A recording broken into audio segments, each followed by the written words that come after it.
आप मुझे बताएं, ये कौन से आइन, कानून और रूल्स में इस बात की इजाज़त दी जा सकती है? कौन सी सियासत पाकिस्तान में इस बात की इजाज़त देती है कि you go and meet a convict और वहां से बयानिया आ रहा हो मुसलसल against its own country's armed forces? ये आइन की किस शिक में दर्ज है कि इस बात की इजाज़त है? You talk about the article 17 freedom of association, बड़ा क्लियर लिखा है कि फ्रीडम ऑफ एसोसिएशन की इजाज़त है, पॉलिटिकल एक्टिविटी की इजाज़त है, सब्जेक्ट टू रीजनेबल रिस्ट्रिक्शंस। कौन सी रीजनेबल रिस्ट्रिक्शन? कोई ऐसी चीज़ की इजाज़त नहीं दी जाएगी जो कि सिक्योरिटी और इंटेग्रिटी ऑफ स्टेट के खिलाफ होगी। लिखा हुआ या नहीं लिखा हुआ? आर्टिकल 19 कहता है कि फ्रीडम एक्सप्रेशन की इजाज़त है, बिल्कुल है, लेकिन ऐसी फ्रीडम एक्सप्रेशन की इजाज़त नहीं दी जा सकती जो कि सिक्योरिटी, इंटेग्रिटी और डिफेंस ऑफ पाकिस्तान के खिलाफ हो। लिखा हुआ या नहीं लिखा हुआ? तो ये कौन सा कानून है, कौन सा आइन है, कौन से रूल्स हैं जिसके तहत आप एक कन्विक्ट से मिलते हैं और वो पाकिस्तान की फौज की उसकी लीडरशिप के खिलाफ बयानियां बनाए? हमारी समझ से ये बालातर है। और किस फौज के खिलाफ बयानियां बना रहा है और किस पैटर्न में बयानियां बना रहा है?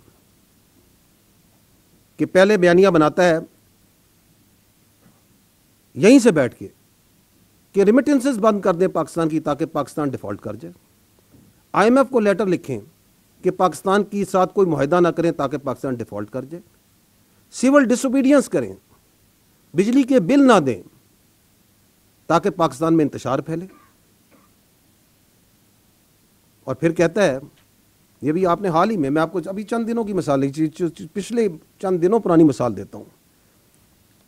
और फिर कहता है कि उस फौज की लीडरशिप को टारगेट करें, उस लीडरशिप को टारगेट करें जिसने आपको मार्का हक में बयानो मरसूस में अपने से 8 गुना बड़ी इकोनॉमी फौज के आगे खड़े होकर दिखाया, इज्जत दिलवाई, उसको टारगेट करें।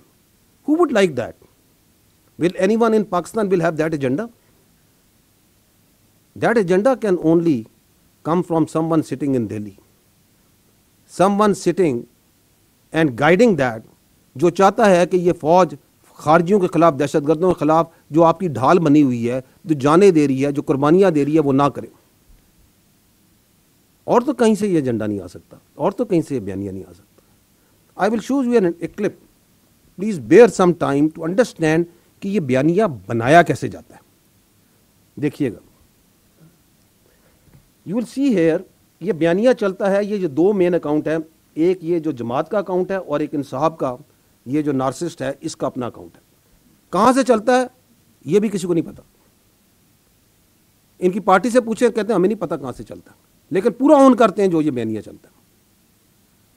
उसके बाद इस बयानिया को चलाते हैं इनका अपना अकाउंट्स, फिर चलाता है इंडिया का सोशल मीडिया, फिर उनका मीडिया, अफगानिस्तान का मीडिया और सोशल मीडिया। तो ये जिस तरीके से चलता है, इसके पीछे बड़ी साइंस है। ये कोई ऐसे नहीं चल रहा। ये आपको, ये जो अभी इसने 2 दिन पहले ट्वीट की है इस ज़ैनी मरीज ने, उस ज़ैनी मरीज की ट्वीट को देखें कैसे इन्होंने ट्वीट किया। चलाएं इसको।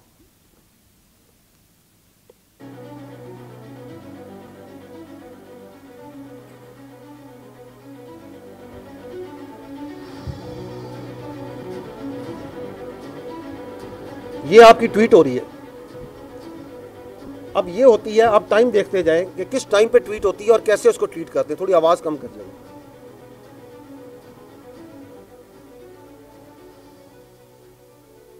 फिर ये उसके अकाउंट्स आते हैं बारी बारी, एक तरतीब और तवातर के साथ ये काम चलता है। So there is a lot of coordination from accounts in social media. और आगे मीडिया भी देखेंगे, इंडियन मीडिया भी इसमें कैसे जंप करता है। उसके साथ साथ उनके रीजनल अकाउंट, कोई इधर का, कोई बाहर का, कोई यूके का, वो सारे शामिल हो जाते हैं।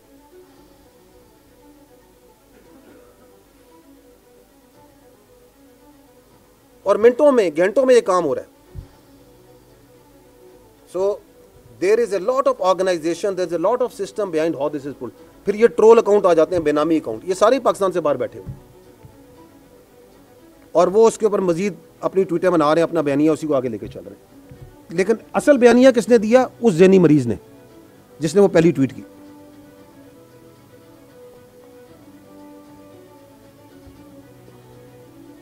ये बाहर बैठे हुए हैं, ये डायस्पोरा में इनके बाहर से बैठ के कर रहे हैं।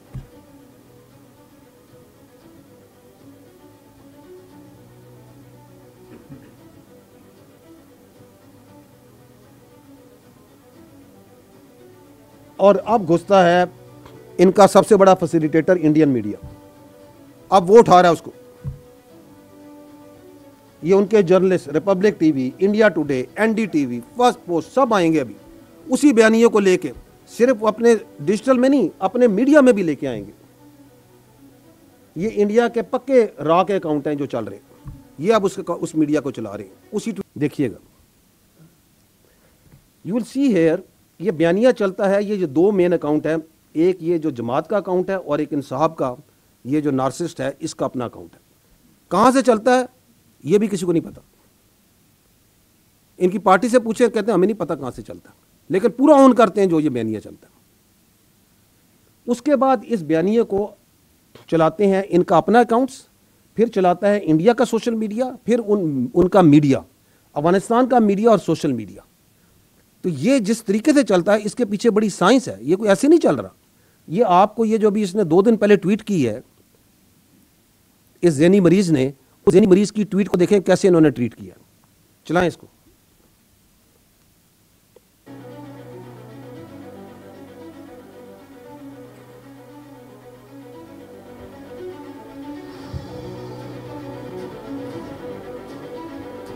ये आपकी ट्वीट हो रही है। अब ये होती है, आप टाइम देखते जाएं कि किस टाइम पे ट्वीट होती है और कैसे उसको ट्वीट करते हैं। थोड़ी आवाज कम कर लेंगे।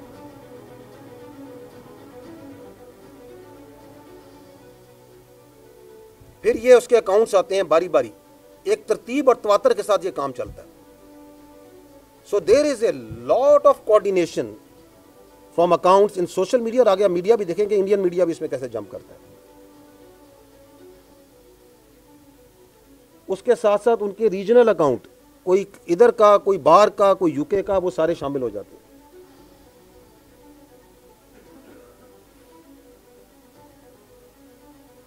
और मिनटों में, घंटों में ये काम हो रहा है। So there is a lot of organise. कितनी खुशी के साथ इंडियन मीडिया आपके आर्मी चीफ के बारे में ये खबरें बयान कर रहा है। कौन दे रहा है उसको narrative? Who is providing that? आपके सामने, आप खुद मीडिया के लोग हैं। 6-6, 8-8 घंटे यही नैरेटिव चलाई जाएंगे। एक एक मिनट मीडिया का कीमती होता है, पैसा लगता है ना। Why are they spending so much money of the narrative of this delusional mind?